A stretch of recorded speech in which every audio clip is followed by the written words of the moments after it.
Ndị Anambra State Universal Basic Education Board ASUBEB achịkọbago ọgbakọ akpọrọ 2025 Annual Leadership Retreat maka ndị officer in charge, ndị head teachers na ndị nchekwa director ma kpọọ oku nyere ndị sonyerenụ ka ha were ya bụ mmemme wee kpọrọ ihe wee kwalite amụma nkụzi maka na ọ dịgozi mkparị nne na ihe gbasatara ihe ọmụmụ dị iche iche ga-akarịzi akarị iji wee mejupụta ezi ebumnobi amụma mmụta. Kwe na Igbo ọgụ wetara anyị ozi na ya bụ ọgbakọ anọ bụ nke mere malite n'abalị 11 wee kwụsị n'abalị 26 n'ọnwa Ọgọst 2025. Ọ bụ ndị ASUBEB chịkọbara ya wee kpọta ndị ukwu ha na-adagbu ha n'ihe gbasara ngalaba nke mmụta ka a bịa tụwa alụ mara etu ga-esi wee hazigharị amụma mmụta maka ọdịmma nke obodo anyị.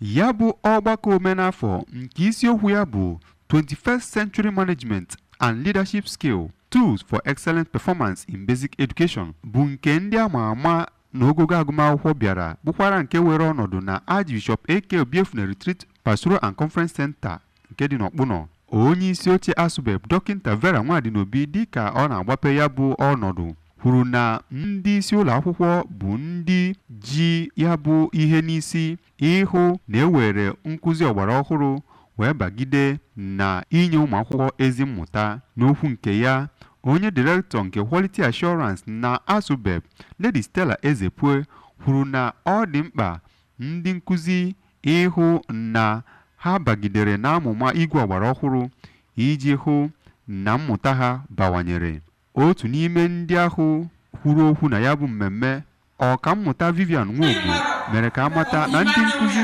dịka ndị na-ewulite obodo kwesịrị ịghọta ọrụ ha, rụkọ ọrụ ọnụ ma hụ na ha nọsikwara ike n'oge dị ugbu a. And productivity, especially in leveraging